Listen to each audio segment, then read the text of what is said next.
Thank you all for coming. My name is Chris Murray. I'm the creative director of Popcorn Taxi, and it is a pleasure to do what we're doing tonight to you. Yeah, it's a bit like that. Look, been doing popcorn for a while, best part of a decade under my tenure. There's been 4 things I've wanted to do. We've done 1, 2, this is the 3rd. I was going to say what they were, yeah, Mad Max, we did Mad Max. With Exorcist, one of the greatest things I could ever do. We're doing that now. If we get Scorsese and Goodfellas, I'm leaving. I won't say the 4th. Tonight, as you know, we're watching something quite special. We're watching an actress turn from that to that. That's not an ad for meth. That is exactly. Seriously. One of the most underrated things about The Exorcist is indeed the acting performance.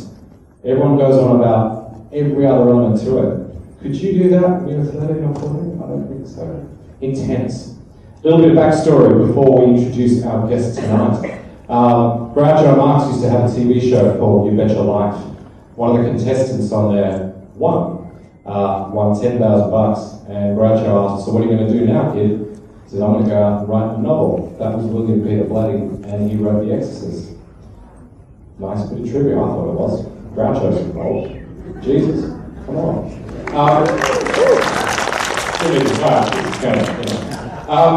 So, time went on. This film was originally supposed to have Marlon Brando, Jack Nicholson, and Shirley MacLaine to be directed by Stanley Kubrick.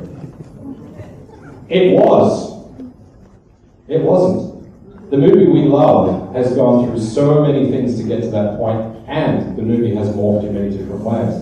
But just how does such a young person become a 20th century horror film cinematic moment icon? We're about to find out. Will you please welcome to the stage Ms. Linda Blair.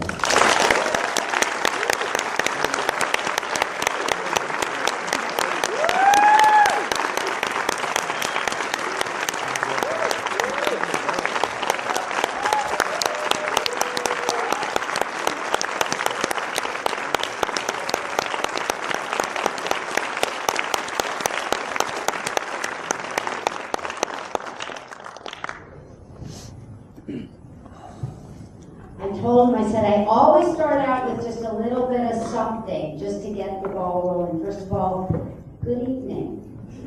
Good evening. Secondly, I'm so happy to be in Australia!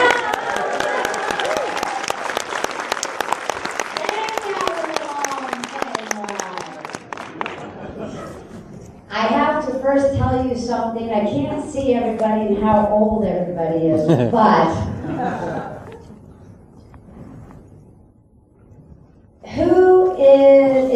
who's under 30? Okay, and then who's over 45? Let me tell you why.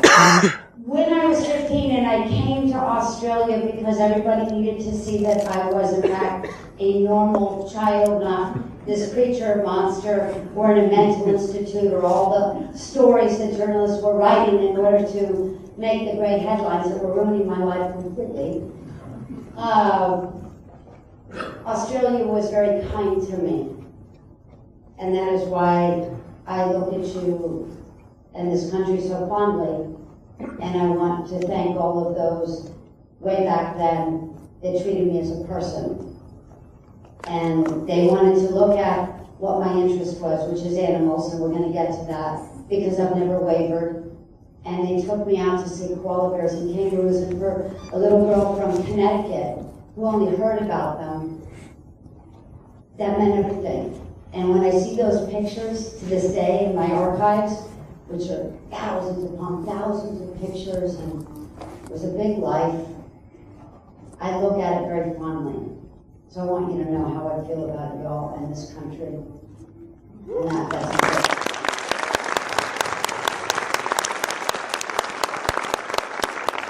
The little overview I said that I was going to do goes like this. I look out and I get a feel, and I make a decision of whatever comes to me. So, when I was a young girl, my mother saw an article in Time or Life magazine, which is a very big magazine in America. We lived in Connecticut, and I talked about kids doing modeling in commercials, and she thought, my kids could do that. My brother and sister ended up being too shy. And I was shy, but I did what I was told to do. And there's a reason I say this, because years later, after I had done 75 commercials, a little soap opera, a couple movies, and way back then, when you did magazines, in the summer, you did winter coats. And that meant that you had cellophane stuffed into the coat so that, no wrinkles, and you'd pose. And in the winter, when it was cold, you'd wear a bathing suit, and I was always like, it was just so cold. And later on, that really got me, later, in a little movie. And so I really wanted to pursue my life as towards becoming a veterinarian. And I had the balls one day, and I said to my mother, I really want to quit and just buckle down on my studies. And you were talking about Bill Blatty winning the $10,000 on, no, what's my line, what was it? You Bet Your Life. You Bet Your Life. Is it true? Cool. Anyway, so there was this book that had taken the world by storm. And of course, that was The Exorcist. Way back then you had The Godfather, The Exorcist. I mean, there were not that many novels that were so large around the world that everybody was reading them. It's kind of like, what's that one, The Gray, that sex book? Some shady gray thing. Whatever. And so it's like that. There's very few things that get the world's attention like that. So one day, I'm telling Mom I want to quit. She says, okay, we have a few jobs to finish up. And then within 2 weeks, while we were leaving New York, Mom had to stop at the payphone all the time and make sure there wasn't another job interview or something for that night or the next day. And she said, oh, we got an interview for a movie. Oh, and she said, it's that one called The Exorcist. No. What do we know? Nothing. We were no different than everyone else. So I went in on the interview, and I could say a bunch of smut. And I thought, oh boy, I'm not going to tell my mom about this. Got in the car, she didn't ask. She was a very cool lady. So we drove home, and then we got a call back. And this time it was with Billy Friedkin, the director. And he asked if I had read the book. No, he asked to see Mom as well. And he said, I need you all to read the book. Well, we read the book. And my questions were the same as everyone else. How does the head spin? How does the bed move? How can I, jump up and down off the bed? How does the furniture move? Golly, do they really think an actress could do those things? I was no different. So when we came back, we talked to him, and he said, oh, those are called special effects. Oh, okay, whatever. So he interviewed me again, and he interviewed me again. What Billy did was to make sure I was mentally stable. And for that, you have to give the guy credit, because a lot of kids are not. And because I wasn't Catholic, I had no idea. So he's like, I got a gold mine. She don't know what the devil is, doesn't care about it, loves animals, and is like, yeah, whatever. But he tested me. And I was getting to the point, I was like, God, this guy is so weird. And so finally, then we moved into the makeup test and so on and so forth. So that is how it happened.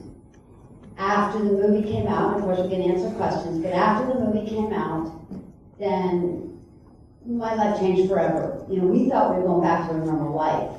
Ha ha ha. And if it wasn't for the movie, I wouldn't have done Born Innocent, Sarah T. Portrait of a Teenage Alcoholic, which changed primetime television and changed lives in America for sure. I think you all seen some of my TV movies.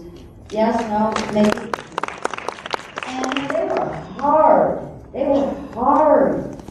Nobody was doing those types of things. And I mean, I'm not gonna lie to you, being raped in the shower and you're 15 years old, even though You know, it's all make-believe, but it doesn't matter. You're still a naked young teenager in front of, camera people and you're shy. It messes with you. And Sarah T, portrait of a teenage alcoholic. Well, I wasn't an alcoholic, but I can sure mimic one. So that's what you do. You outclass people. Actors, we watch people, so be very, very careful when you're around an actor. We're watching. Anyway, then I went on, did a lot of different films, and then in my 20s, I was like, what about me? What are my dreams? And that's where I really started moving towards the animal welfare, animal rights, back to animal welfare. I run one of the largest foundations in America, and I hope in the world someday, I hope that's what I'm trying to do. It's really hard. America's in a lot of trouble on behalf of the animals. I haven't been working for the last couple of years in film and television. I wanted to be a writer, director, producer, and I ran into a lot of problems with chauvinism and a lot of different things I didn't expect.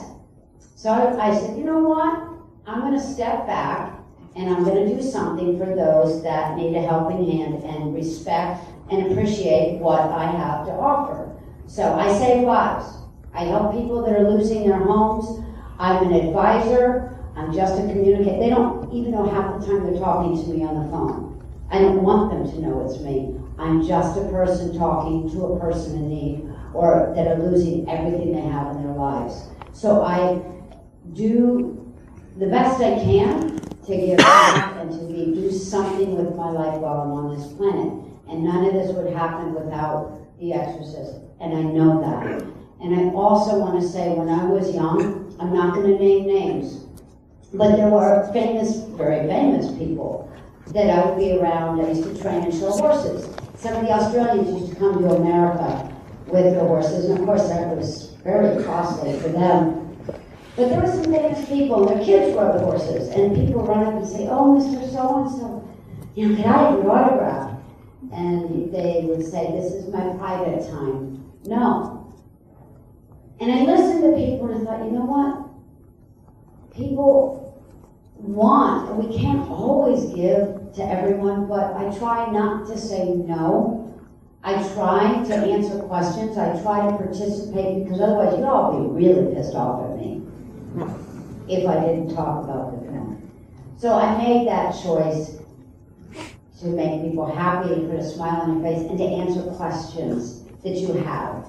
And I'll say one more thing. The movie is about good versus evil. People ask me, why 40 years later does it still withstand? Why is it still one of the greatest films of all time? And I will say this. Number one, Billy Friedkin told me, oh look, there it is. That's for sure yours.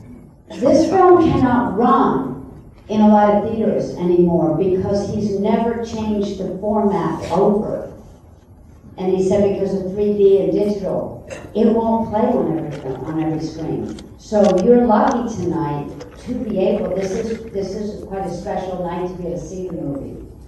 Number two, the movie's about good versus evil, which I said a second ago. The movie opens in Iraq, and we're going to talk about how you're going to look at the film differently tonight, you're going to listen to it differently, but it is over religion. We are fighting war yet again over what? Religion. I was raised, be good to others, find goodness in God within yourself and to share. So it's really questionable to me why years later, let the film represent us to look deeper and to realize in society that something is just terribly wrong. We're not going in the right direction.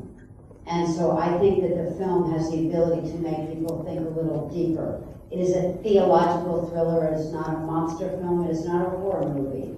That comes from their mouths, not mine, but they're right.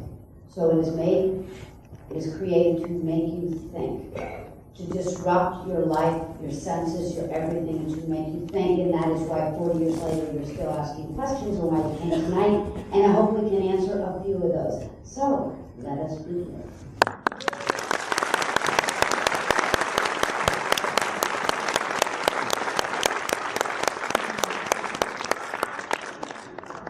I was born.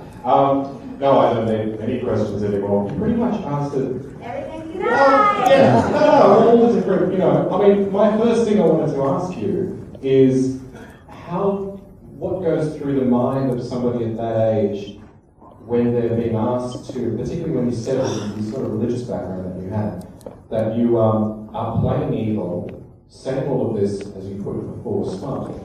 And so what goes through your mind? Is it, did you become an actress because you never experienced that before and you naturally just became an actress right then? Or did you try some shit out? Huh? No, mentally. I mean, you had to be evil and you're not evil. I didn't care. Didn't care at all.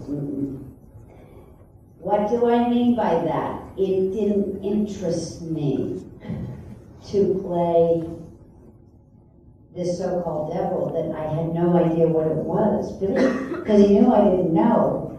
So he knew the best thing he could do was not talk about it. It was just a monster. It was Frankenstein. It was a vampire.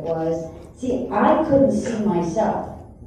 So once Dick Smith would put the makeup on, which would take about 2 hours every morning, I would sit here.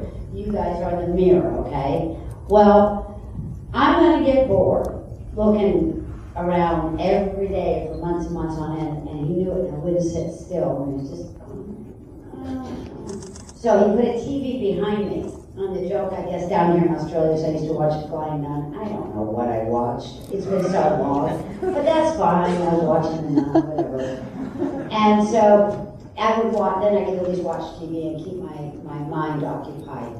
And so it was never approached like you were playing the devil. I think that would have been very dangerous for a young person. Absolutely. That's why I think every time they say they want to remake the movies, I'm like, leave the kids alone. Do not do that. Because if you had a child, I mean, I can see why people would be curious if they thought that I got involved mentally with questioning the character, or like, I'm gonna play the devil now. That would be very, very dangerous. I didn't. Therefore, it was safe. The swear words were not in the screenplay. That was Billy Friedkin. And he would bring me up to the office at night and would say, okay, here's your dialogue for tomorrow. And he'd just hand me a little piece of paper. He really didn't want anybody to see it. And I would read this, and you don't know what these words mean as a little girl, trust me.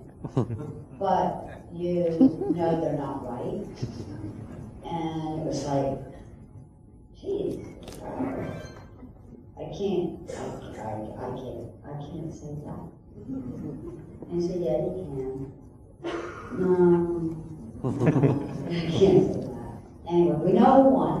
And of course, the stories about Max von Sydow are true. That This all is this sort of, yeah. horrible. As soon as said something, he completely forgot his lines. It was just like That was awful. I mean, I feel bad. I guess Billy didn't give me warning. There was a lot of different things, and I figure Billy had a communication line with each one. Jason Miller was one way, Ellen was another way, Max was another. And I think he thought Max was better with the element of surprise. Max did not appreciate it whatsoever. And he was like, gosh, may I speak with you? Okay, Billy. And they'd come back and Max, would go forward with it. And I just did what I was told to do. And then you put it to bed and never think about it again. And so the movie came out, and 40 years later, I'm still talking about it. I mean, it sounds like that Friedkin, on one hand, was extremely smart and generous in making sure that he did protect you to a certain extent. And then on the other hand, he was getting exactly what you wanted. Because there are lots of stories about him on the set, and what he was like, and people being hurt, and being flung around, and in freezing conditions, and all that sort of stuff. Is all of that true? Well, it's not a Disney movie.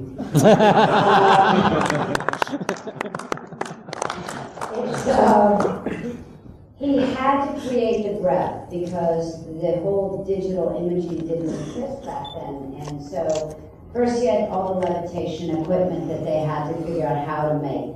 And there's several different versions that they use. If they're above me, they're pushing me up. If they're sideways, you know, being lifted from the ceiling. There was a couple different ones. They had that. They had how do they get the breath?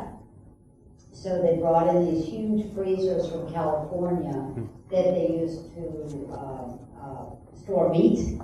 And so it would bring the temperatures down. With 3 of them in the room, it would bring it down to sub-degree temperatures. And so everybody else had like long underwear, as we call it in America. And, you know, I had very little. And so it was really hard in that. Remember I said that I hated being cold. Well, I really had a dose of it. And I don't mind being all dressed up and ready for the cold, but being out, you know, with barely anything on but a nightgown, and that was brutal. And the makeup was hard, and the contacts. I have dry eyes, so I can't wear contacts, and so they would put numbing drops in my eyes, and then so it was pretty green. Like I've seen people. Does anybody have those colored contacts? Do you, any of you go to those, like the horror conventions to wear the colored contacts? Well, in America, it's like really popular, and every you turn around, everybody has these really weird contacts in. And so I asked them, they said they can see out of them fine. I couldn't, because they were all hand painted, so they were green, but you know, you just couldn't really see. It was hard. It was very much a solo experience of being left alone in my own head, kind of looking out. And I made it through. Because I'm lucky, you know, in the long run I'm lucky. Otherwise I would have been, I mean, I think I would really like it if I was really just mentally ill. Yeah, I think that the world would be like, oh, she's crazy. Looney Tunes. So, but no. It's the best thing the person can say, really, isn't it? We're going to throw it out to the audience. So, girls are going to come around, put your hand up, they'll come up to you with a microphone. So when we've got questions ready, we'll throw it out. I want There's one over there. There we go, this one. She gives good, but she's not that. Hello. You were fantastic in this movie. So incredible. Do you feel that there was a curse on set? Did I feel that it was cursed on the set? No. They say that children can feel everything. I did not, and that is one of the most popular questions, is because others felt that there was. I feel there's a lot of storytelling. It was more a PR thing, and I'm not going to dispel if somebody else feels that way on the set. If you're going to work on something for a year and a half or 2 years, somebody is going to die, somebody is going to cut their finger off, somebody is da-da-da-da-da. I did not feel anything weird. Thank God. Sorry. Oh, just as well, because I wouldn't want to be working on a cursed movie. Can't be cursed. 40 years down the track, we're here watching it. But the other thing too is I always say to people, if you feel that energy running, get that hell out of there. I don't want to hear me. And turn on the light. Oh, there it is. Oh, you can sit down. Hi, Linda. Hello. My name's Susie. Susie. Susie, yeah. I just want to say welcome to Australia first. Thank you. And I want to say how proud I am of you, and you really inspiring the work you're doing towards animals and helping them. So I wanted to let you know how important that is and how wonderful I think you are. I feel like you're doing kind things.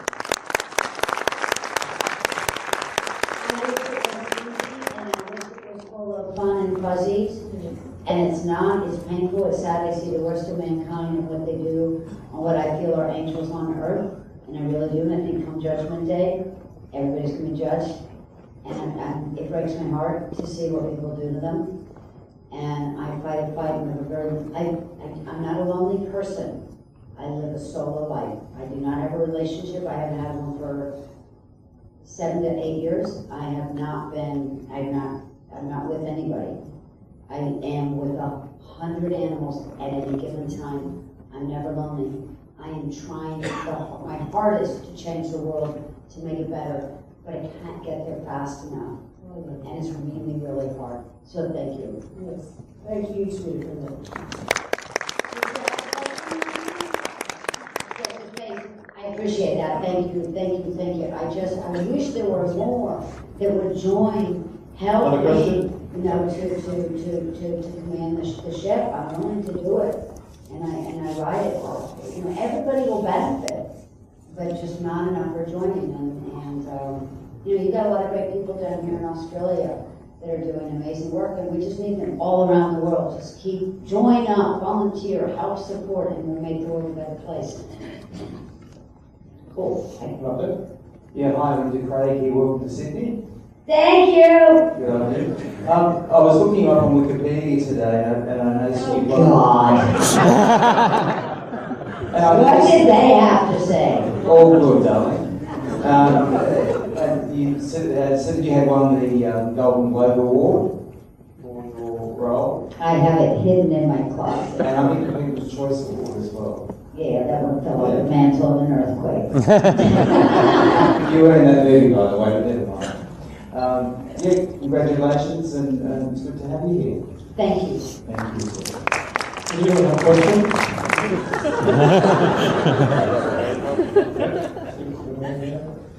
Good around those mics fast. How old were you when you first saw in full, and what was your initial reaction? How old were you when you first saw the film? 15, 14 and a half, 15, it was a Christmas movie. They really did, they released it in December. They had to get it out right before the Academy Awards. Sitting in a theater, I was in the second row, and the screen, similar to this, and it was in New York City. They never had a premiere, it was just a screening. They had to get it released, and it was amazing to see it all put together, and the sound effects and everything. We'll finish off with how I want you to look at the film tonight. And I knew my life had changed. I didn't know how. I received a standing ovation. I mean, just tears running down my face. I was in shock. I didn't know what was coming, but I knew something was about to change.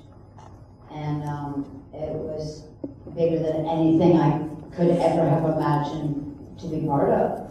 So, remember, I made the movie. I'm not going to be afraid of myself. I was there. I created it. I know it. I didn't care about it as far as what the creature was, what happened to her. I wasn't afraid of the hospital scene.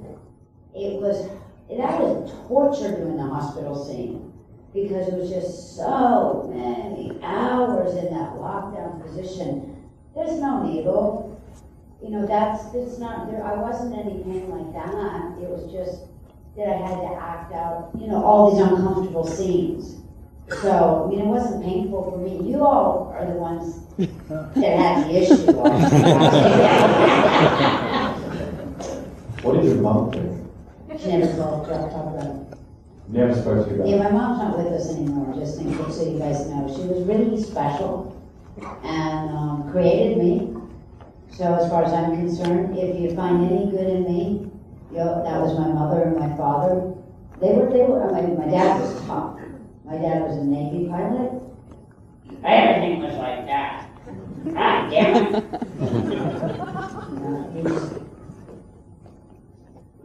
He made me tenacious. Mom gave me the love and the compassion and the tenacity and keep on going. So no matter how tired, you keep on going. And that was my mom. But she was a beautiful spirit. She was funny. Anyway, there's that. One right there. Yep. Hi Linda, Rob here. It's an absolute Hello, honour. Rob. It's an honour to meet you, and as a horror nerd from the age of 3, it is a real treat. And also as an archaeologist, your film really revolves around archaeology. So And as a roller skater, I believe that roller boogie is an unfamiliar. But my question to you is, even though, you know, people in the cast have various feelings about whether The Exorcist is or is not a horror film, how do you feel about horror? Are there other movies that you've seen of a similar genre that you feel are as effective as The Exorcist or as frightening as The Exorcist? Because it's a seminal experience in so many of our lives, and I wonder, are there other films like The Omen, for instance, or any of the others that you really find, you know, shake you to the core? What do you think about Funny, horror? I immediately thought of The Omen. Yeah. There are, of course, a few different films, which The Omen was one of them. And it's funny because later on, and they don't support me anymore, but Dick Donner, who directed The Omen, I did Sarah T. Portrait of a Teenage Alcoholic with him, and spent more time laughing because that's all they do is laugh. And I can imagine with Lethal Weapon, that's all those guys did was play practical jokes on each other. But Dick Donner with the Omen frightened me with the Rottweilers, and of course with being the dog rescue. So when I first moved on the property 6 years ago, when I was doing a tree drive anyway, Dick was kind enough to support me with that, and anyway, so I worked through my Rottweiler fear because I don't want to be afraid of anything, and so but I have found that there are times you should be afraid of a Rottweiler. I never had any of them that were a problem for me, but yes, of course, there's a couple other very intelligent films out there that I have seen, and many maybe that I haven't. Thanks about the roller movie. Hi there, Linda. Hello. I just want to firstly say that you've done a fabulous performance in a film that changed the way we look at scary films. And secondly, when you did the spider wall scene, how long did it take, and how many versions would have they been done during production? Here's what I remember. I did a lot of gymnastics when I was young, so I can do, let's say, a back bend. I can do walkovers and a bunch of different things, and I went to a public school, and we did a lot of dance and gymnastics and many things. As I grew up very well-rounded, my parents gave me choice from sailing to riding horses to piano lessons they gave me choices, and I feel very lucky for that. So let's say I go into a back bend. Now there is no one that can go down the stairs upside down, no matter what. So it's another rigging piece of equipment, and they brought in a gal that not the one that claims that she's in the film. We're not going to talk about that. But they brought in a real gymnast. They're little people. Look at Cirque du Soleil. They could probably do the spider walk. They could because they're so agile. And so it's just somebody that's in a piece of equipment. Then at the bottom of the stairs, okay, now it's me. I'm in the back bend and I flip over. Whoop-de-doodle. The tongue. That was just god-awful. I forgot about that thing. So in the version you've never seen before, which is where they have, that is by demand of the audience, the public. They want to see the spider walk. Why didn't you leave it in there, Mr. Friedkin? Because he didn't feel the movie needed it, so he added everything in that people wanted, and he added the blood, and of course the movie is not about blood. So to me that really stands out. But the tongue, Dick Smith had made a tongue, and they rolled it up and stuffed it in my mouth.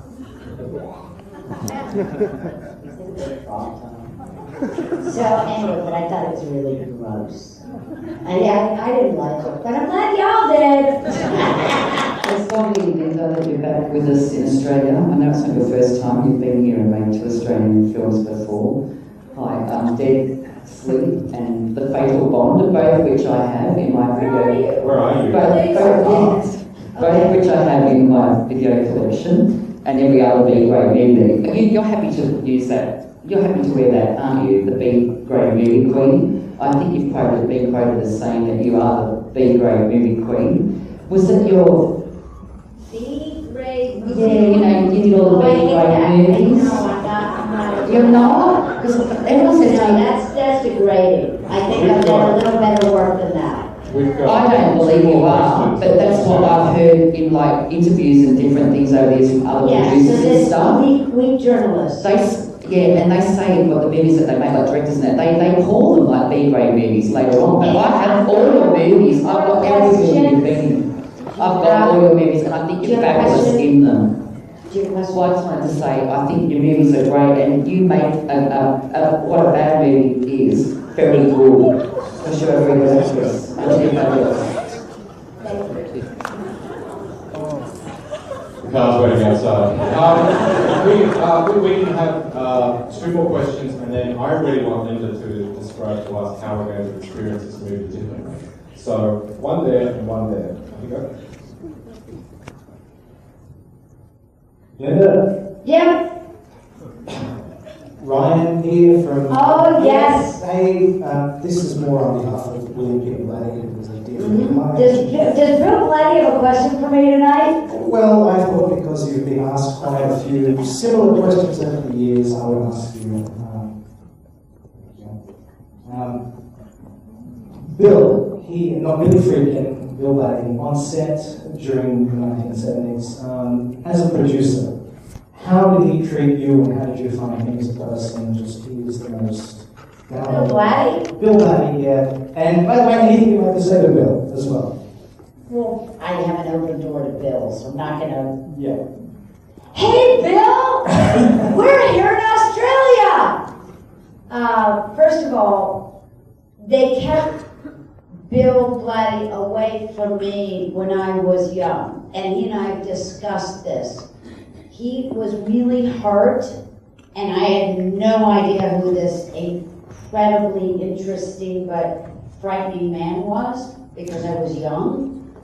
And later in life as an adult, when I got to become his friend, he's a teddy bear, and he's somebody I care very, very much about, and it's a great love and bond, and it's very unique.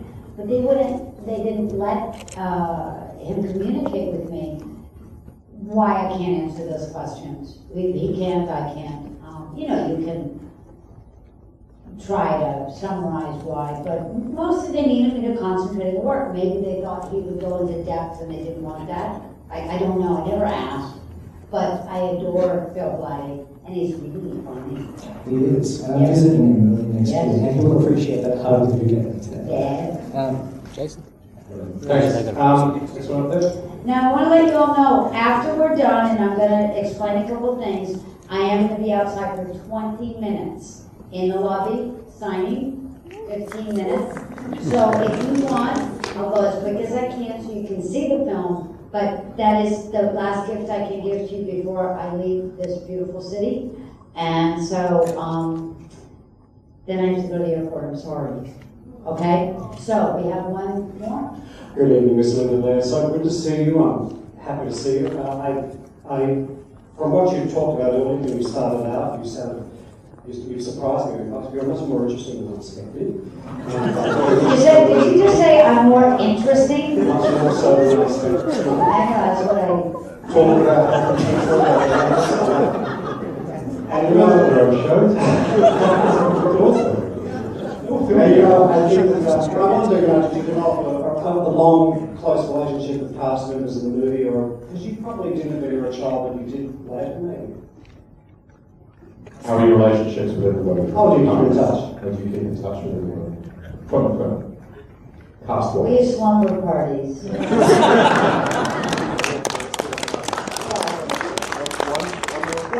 We're we're, I'm sorry. Yeah, in my head. That'd be one hell of a slumber party. Wouldn't end well. Yeah, no, we're all good. I have no enemies in that arena. Now to make sure that you get the most of what you need to do, just reminding us that. So can you please tell us how we're going to experience this differently after you tell me what you're about to tell us? Do you know which version you're seeing? The one with everything in it. Okay, here we go. I want you to watch the film, and when it opens, I want you to look at the movie. I want you to listen to the dialogue. I want you to watch the visuals that you're seeing. While you're looking at certain visuals, I want you to realize, like when they go to Iraq, listen to the underlying, the little noises. You're going to hear things that are about 3 different soundtracks on top of each other on this film. So you're watching a visual, and you're like, okay, but there's this little noise coming over here, that something's going to come over here.